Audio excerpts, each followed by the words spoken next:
Democrats who, within the last few years, have left their old party and are now voting for Trump. Latina Brown and Madeline Brame. Madeline, good to see you. We'll start with you. You know, she's been vice president for almost 4 years. Yeah. Obama was president for 8 years as a black man. So is playing the race card here really a smart strategy? You know, thank you so much, Laura, for having me once again on your show.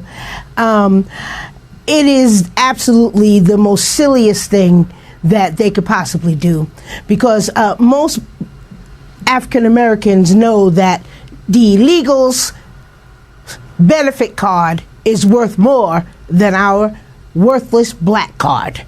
So why would we care about who Kamala Harris is, about her race or her gender? We care about the policies that she has pushed with Joe Biden for the past 3.5 years. We are struggling. We can't even make ends meet. You talked about retirement earlier. I have to work till I'm 70 years old in order to get my full retirement. So, you know, no, Black America is not supporting Kamala Harris. All right. And she's absolutely right. We are not supporting Kamala Harris. And it's probably more black people who are supporting her than aren't. But the amount of black people who are aware not to vote for Kamala Harris because she's not supporting us, point blank, that's it. We can argue about race. We can argue about gender. We can argue about a whole lot of stuff. But one thing we cannot argue about is her policies. Her policies don't include black people. And if she's going to pander to black people and pretend to be black and do less work toward black people during her campaign than the other two before her, which would be Biden and Hillary, they both had a higher amount of support from black people. And it's a reason for that. Kamala Harris is not coming across well for black Americans. Some black people have an undying love for the Democratic Party, and they're going to vote for her no matter what. And she does look like a black person. So that right there in itself is the biggest reason why she's getting any black votes. If she didn't look like us, and if she didn't say she was black or black Jamaican or whatever she is, none of that matters. Let's just break it down to the easiest form, and that would be she doesn't support black policy. She doesn't support black people, and she believes in throwing us in there with everyone else, and that we'll be fine in her opportunity economy. And nothing could be further from the truth. Her color has nothing to do with the failed policies that she has championed and stood on for 3.5 years. Now, people have called Kamala the DEI candidate, but Democrats, they don't like that. Whenever you hear DEI, I want you to think about the N-word. I want you to think about racial slurs. That's what they actually mean. And that might be true. I don't know. DEI to me is what I never even really looked into DEI hires or whatever, because I don't feel that I've ever been affected by that kind of thing, me personally. But with Kamala Harris being selected by Joe Biden because she was an African American female, that was his statement, not mine. I will get a female black for my vice president. That's what he said. And then to go and do that means that you pick somebody just because of their race and gender and not because of their qualifications, which would mean if you went a little deeper, you would find more qualified candidates who may not be black or may not be female. And that's all. I think a lot of us had an issue with that. I personally had an issue with the primary process. Anybody who gets offended or mad, just don't want to be wrong. But we need to run primaries the right way. We would get the strongest candidate. We might still lose to the Republicans, but we at least would have a stronger candidate. I don't think they should have selected Kamala based on the fact that she was a vice president. A vice president takes over for the president in his absence or in his death. And that's an absence, a long one. But she's not covering for him on any of that. She should have been taken over the White House because he's brain dead. Joe Biden is not our president right now. Blinken and those people behind the scenes are doing whatever they want and always have, because he is not competent or mentally capable of running the country. But our Kamala Harris, folks, We can't support her just because she looks like us. We need policies. We need policies that make sense and policies that support black people. We're being shot down all over the country on different fronts. And Biden's response to that was to put black faces in high places. But that's not going to work for us. We need a little more than that. We need some policies that are going to work for us. Latina, when you hear DEI, think of the N-word? That's where they are? That's it? Well, Laura, thank you for having me on. I just want to say this. The Democrats are full of crap. And I think that they know that the American people can see through the crap that they're pushing and circulating out there to the... Yes, we can.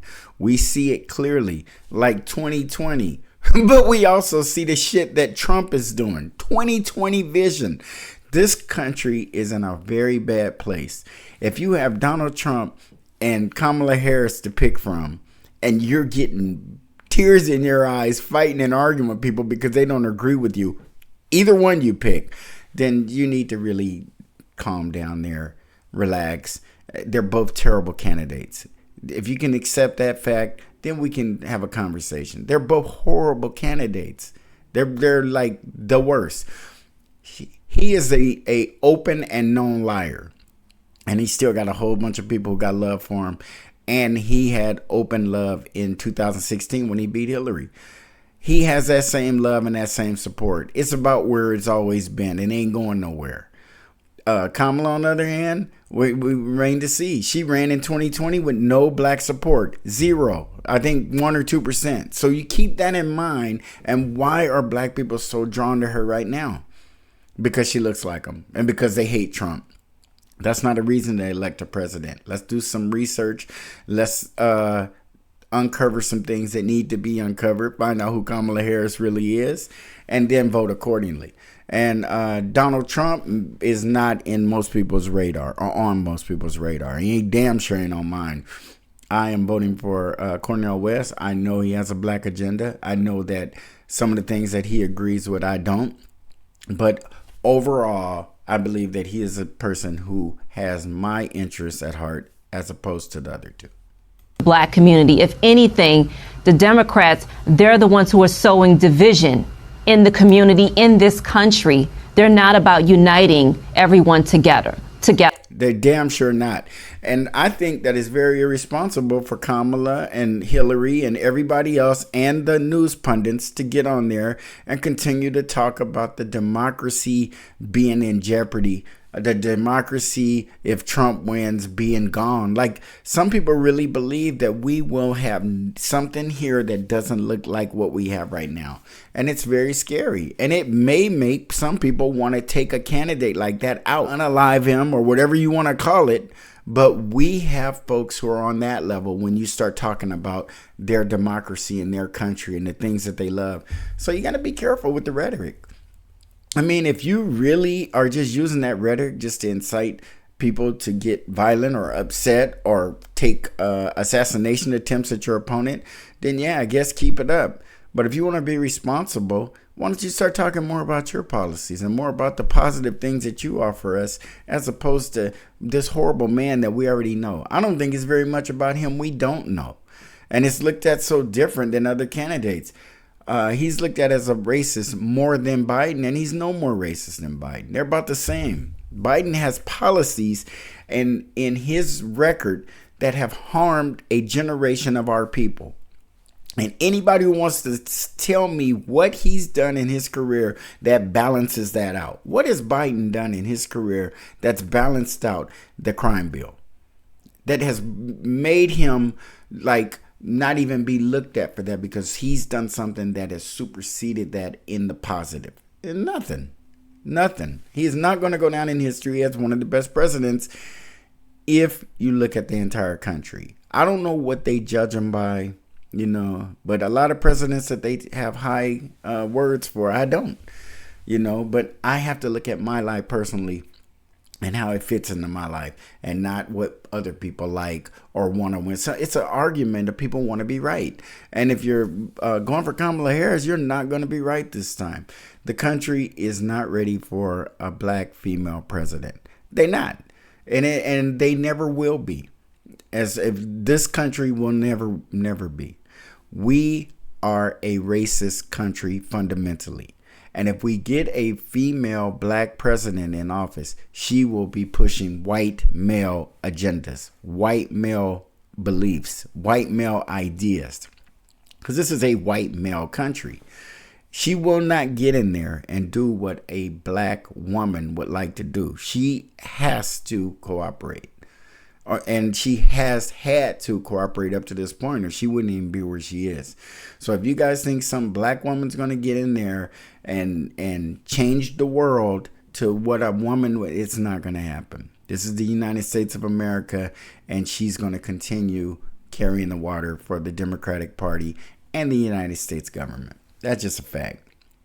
And there's no need for us to be getting all frustrated and making enemies and being overly emotional to where you're calling people names and taking this to a person. It's not that serious. We need to look at it more intellectually and what benefits our lives and what doesn't. And you guys have seen her interviews. She will not get in an interview with someone who's adversarial, someone who has real questions that don't agree with her, who don't support her. Sometimes you got to get up there with those folks, and sometimes those can be your best interviews if you have solid footing. And I don't think Kamala does. So she's got to stay in the 3-foot area, because if she goes out into the deep water, she's going to drown. They're about themselves. They're about power. They're about division.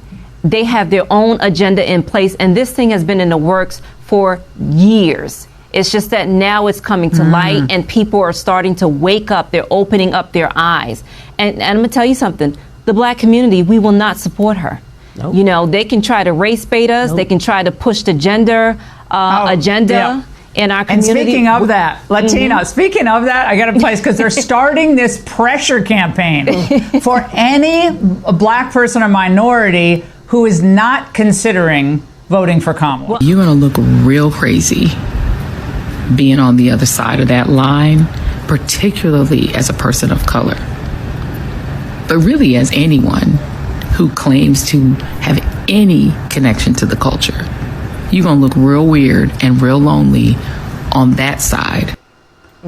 Wow, that is a MSNBC news pundit, like shaming you into voting for Kamala, instead of telling you all the wonderful things about Kamala and the wonderful things that Kamala has done for your life since she's been in the administration. She continues to pretend she's not the sitting vice president. You can't keep asking us to vote for you so you can do all these things that your administration hasn't done. It's less likely that you're going to do any of this stuff because you haven't done it already. But this lady here, I mean, Joy Reid, is she really serious that she's trying to shame you into voting for Kamala? Like someone's going to go in that voting booth and go, I can't vote for Trump, or I won't be able to look at myself in the mirror. Well, don't vote for Trump. There's Jill Stein, you know, there's Cornel West. There's other people on that list that you can vote for. Shit, you can write your own name in. You don't have to vote for Donald Trump or Kamala Harris. I'm just saying, vote for the one that you think is going to have the policies that are going to benefit your life, that's going to enhance your life and help you and your kids and grandkids. That's what you need to vote for. And I don't think either one of these two personally, but everybody else has to assess their own situation. All right, one line from each of you. Madeline, you're going to look really weird, Madeline, if you don't support her. You know, I'm not paying her no mind. You know, I'm not supporting Kamala Harris because I don't believe in the continued genocide of black babies in the womb through abortion, where she's pushing tooth and nail, even to the 3rd trimester. You know, I don't believe in that, and I don't support that, and I don't believe that most of the, especially black women in the black community, support that. And I agree with her. All you hear out of Kamala's house is abortion, abortion, abortion. Like that's just the only real serious thing we got going in the country. She has not had a speech where she hasn't spoken of abortion. And I just think it's a little heavy for us. We as black people would probably vote in support of a woman's right to choose. but not to the point of where we're just going to throw everything else out the window and hang everything on this one item. There are other things we can do as far as abortion goes and the choice that women have over their lives. You know, I mean, it's just being pushed so hard, and people feel like that's the deciding, and it is the deciding factor for some. But, you know, some of the things that Kamala is speaking on, some of her plans, they only affect a small segment of the population. And she speaks heavily of the middle class. How many of you are in the middle class? Do you feel you are? What puts you in the middle class? The amount of money you make, the material items you have, what makes you middle class? And why is she only talking about the middle class and not the poorer people? Because there's a whole lot more poor people in this country than there are middle class. And she needs to start paying attention to them. And we all do. Dina, you're weird if you don't support Kamala Harris. You're weird. You know, I think, you know. I'm weird then, because I don't support her. That's a weird statement coming from, you know, Miss Reed. I don't think she's all there mentally. God help us all. No, let's be nice. No disrespect. She's very nice. She's very nice to me in the elevator. We sometimes ride the elevator together, and she's actually a very. I said we should do something for charity, like go on the road and do some show for charity. No, box. Put some gloves on. Joy Reid need to be jabbed in the face, and you too. That would be a good one too. I think because of your. You guys are such high levels of Republican and Democratic commentators. I believe that would be the way to make some money. Get out there and put them gloves on for the public, and let's see how we can do. Anything more than you guys talking, because no, you got Trump, she got Kamala. We ain't getting away from that. So let's just box it out, and that'd be pretty good to watch. And she said she would, so I mean, I'm going to hold her to that. But I don't know. It just seems like a weak argument. I mean, if Kamala Harris is a smart woman who has a record to run on, then run on the record. Yes, just run on it. I agree. To me. But what record does she have? Well, that's a good. She has no record. She's in interviews, and they're asking her about the border, and she talks about being a prosecutor in California in her answer. Her answer, I was the AG of a border state, California. No, you were the VP of a border country, and you were the border czar. You need to speak in those terms. That's what, it looks like you're running away from the truth. Just speak on it. Tell us what it is. Go talk to Joe Biden and get him to accept some of the responsibility so you don't look so bad. Because the border alone will keep you from getting elected. And what's going on in the Middle East isn't going to help. You got a current administration who's not talking about the things that we care the most about. You're talking about a lot of stuff we don't care that much about. And you need to start talking about the things we really care about. And reparations is one of them. Put reparations in that agenda. Point. Latina, Madeline, great to see both of you. Thanks so much. With the ladies, black people don't support Kamala. I said it. And a whole lot of other black people are saying it. And for those of you who do support her, believe me, you're in the majority, but it ain't a big enough majority to help her. She needs high 90s, mid 90s of the black vote to win. And she ain't doing anything to get the black vote. She's not coming around black people and speaking to us about anything except Biggie Smalls and Tupac. And we don't care about hearing that right now. This is the 2024 presidential election, and her speech needs to be on that level and in that realm of what we need to be talking about. So with that, folks, I'm going to get on out of here. Like, share, comment, and subscribe, and we'll see you on the next one.